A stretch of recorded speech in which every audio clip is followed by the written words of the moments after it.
Commitment. It means taking a stand. Taking a stand for you. It means delivering. It means coming through. What if you don't keep your commitment, Les? What if you give it everything you have and you come up short? Or if you don't give it everything you have, what if you get weak along the way and you throw in a towel on yourself, you surrender to your emotions? What then? A lot of people become discouraged, they become frustrated, and they say, oh, what the heck? And they go back to doing what they were doing before, saying it doesn't work. You get to make a choice. Is failure going to break you, or is failure going to make you? You get to decide. Failure doesn't. It's okay to fall. It's okay to cry. It's okay to go home. But quitting should never be an option. It's not in falling that makes us failures. It's in not getting up that makes us failures. And you get to decide if you get up or you don't get up. We're going to take setbacks. We're going to take some defeats from time to time in our lives. But when that happens, what that actually does, or what that actually should do, is make your vision clear. Make your mission clear. Anyone who's successful has failed much more than you know. It's like you look at somebody who's an unbelievable athlete, somebody who's an unbelievable entertainer, speaker, communicator, artist. They didn't just show up that way. They are being rewarded in public for what you practice in private consistently. You might want to jot that down. We're all rewarded in public for the things that we consistently practice and refine in private. And so you see that person, you think they're a genius, but if you watch, they've been failing more than anybody else. They just failed more often, so they learn quicker.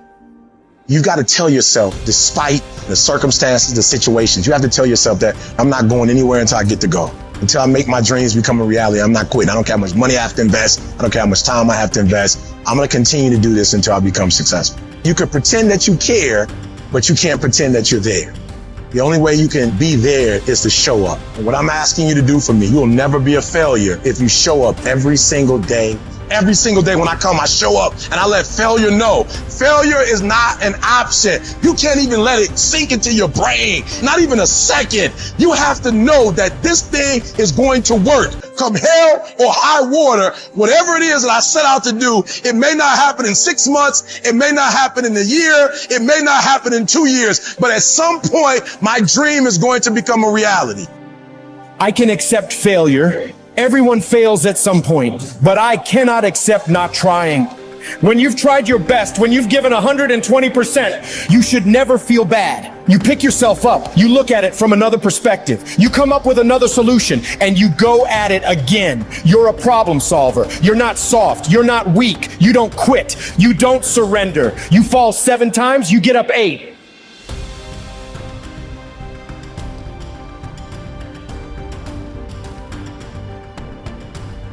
There is a cycle of history that is plain as day. Good times create weak people. Weak people create bad times. Bad times create strong people. Strong people create great times. This is the cycle of history. Our thinking, our process is so affected by the way we're raised generationally, the experiences we go through. So let me give you an example of why we're having challenges today and why I'm more than hopeful. Let's say you were born in 1910. Now, think of it this way first. Remember I talked about pattern recognition, pattern utilization, pattern creation. What gave humanity its greatest jump in its capacity was pattern recognition around seasons. Up until that time, we were hunter-gatherers, barely able to survive. It all depended on what was happening in the environment. We were dependent on the outside world. But once we understood the seasons, that planting in the springtime and then taking care of through the summer, boy, in the fall you can reap, and then there's gonna be winter, and you gotta hang on to this stuff so you can survive. Once we recognized that pattern, humanity transformed. Communities were created, eventually cities and countries and states, right? So think of it this way. There's also a pattern of your history as a human. 0 to 21, 19 to 2021 is a springtime, where everything's easy. It's easy to grow. Growth happens, you don't have to do squat. Your body grows, life grows. And some of us had a more protected childhood, some of us had no protection. We had to step up and take care of things when we were 7 or 8 years old. But regardless, overall, it's a time in which people look out for you, you're taught things, you consume what you're taught. But once you come 19, 20, 21 roughly, and sometimes it's 16 for some people, 25 for others, but you get the picture, you enter a new season of life. You go to the summertime where you start testing and go, well, this is what I was taught, but do I really believe this? You know, this is what people say, but now I'm in a relationship, you know? And so all of this next 20 years is an explosive growth period if you work at it from 21 to 41. From 42 to 62 is a reaping time. If you planted really in the spring and you pushed hard through the summer, you're gonna reap. Now, if you didn't plant in the springtime, you're gonna weep in this season. You know, you're gonna be like, I don't have any money, I don't have any time, I don't know what to do, where am I going? But that's a season of power. That's when you really start to be able to lead companies, businesses, environments, and so forth. And again, some people get there earlier, some later, but overall, generationally, that's it. And then 63 to 83 is winter, and that winter time is a little different for somebody. Right now, that time is, maybe it's time, I'm an elder in the community, now it's time for me to mentor, to communicate. And if you're lucky, it goes 83 to, say, 103. Or the oldest living human is about 119, if you were lucky enough to do that. Maybe you get an extended period of time where you enter the next springtime. So there's seasons that you gotta understand, because if you plant in the winter, I don't care how hard you work, you get no reward. If you bought a house, sounds wonderful, in 2007, normally great, 2007, probably not so great, you're probably just starting to do okay in the last 3 or 4 years, right? So there's a timing to things. There's a timing in your life. There's also timing in history. So imagine you're born in 1910. When would you come of age? 19 years old, 1929. What did you grow up with? World War I ended during that time, the whole world celebrated, and the roaring 20s began, and you're in your teens, cars, radios, parties. You can't wait to turn 19, 20, 21, right? And what happens? For that generation, right at that stage of life, the whole game, the wolves pull out from it, and people are jumping out of buildings, the economy goes to the floor, we got the Dust Bowl. But it didn't end there. Because what happened when they were 29? 1939, World War II. And you and I are too young to know it, but those around know that it looked like we were gonna lose. Hitler was storming across Europe. It looked like life as we know it was over. And these people went overseas and became heroes. They faced such unbelievable, they were thought as flappers, they were thought as weak, they were a lot like a lot of the generation that you see today, the Z generation, not so much because they're just coming up, right? But the millennial generation, by older people, I see them as weak, they're snowflakes, they're this and they're that, but they have technology, they have insights. And when the outside world is demanding enough, not yet, because they're still fearful, they will grow. And that's when things change. And so the season occurs. So think about the difference between the 30s and the 40s versus the 50s versus the 60s as we came after 63 into an American summer as a different mindset versus the 80s to the 2000s, 2010. So we're right now halfway through winter. We're in another winter. It starts financially. Now it's gone to health, but we're far from it. It's going to be war. And it might be cyber war, it might be full-on war, but there's zero question that China and the US are on a collision course that's going to shape the direction of humanity. And so the people that right now are alive today are gonna have to grow in that environment. I really think we're at a season where there's gonna be a whole new level of growth. And what I just want to do is be one of the many sources that can give people perspective, because here's the problem. A year ago, people thought we were coming out of, we got vaccines now, and we're coming out of COVID, and it's gonna be all over now, and people are excited. But now, after going through 2 years of this, there's a lot of people now that no longer have a compelling future. Like, people talking about New Year's resolutions, most people don't even have one. Because it's like, they never followed through anyway, right? But at least they had something to look forward to. They're starting to get into learned helplessness. Learned helplessness is when something is so bad over and over again, you start thinking the problem's permanent. No problem is permanent.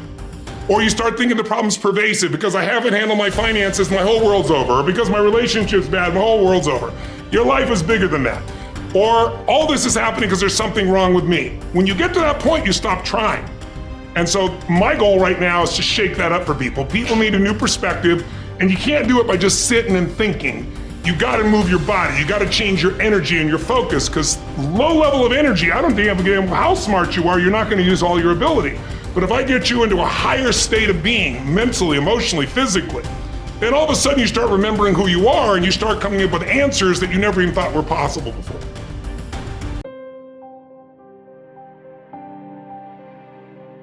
You will hear many people saying, "When I am 50, I shall retire into leisure. When I am 60, I shall give up public duties." And what guarantee do you have of a longer life? Who will allow your course to proceed as you arrange it? Aren't you ashamed to keep for yourself just the remnants of your life and to devote to wisdom only that time which cannot be spent on any business? How late it is to begin really to live, just when life must end. Stop letting yourself be distracted. That is not allowed. Instead, as if you were dying right now. Stop allowing your mind to be a slave, to be jerked about by selfish impulses, to kick against fate and the present, and to mistrust the future. In your actions, don't procrastinate. In your conversations, don't confuse. In your thoughts, don't wander. In your soul, don't be passive or aggressive. In your life, don't be all about business. It is essential for you to remember that the attention you give to any action should be in due proportion to its worth, for then you won't tire and give up if you aren't busying yourself with lesser things beyond what should be allowed. Putting things off is the biggest waste of life. It snatches away each day as it comes and denies us the present by promising the future. The greatest obstacle to living is expectancy, which hangs upon tomorrow and loses today.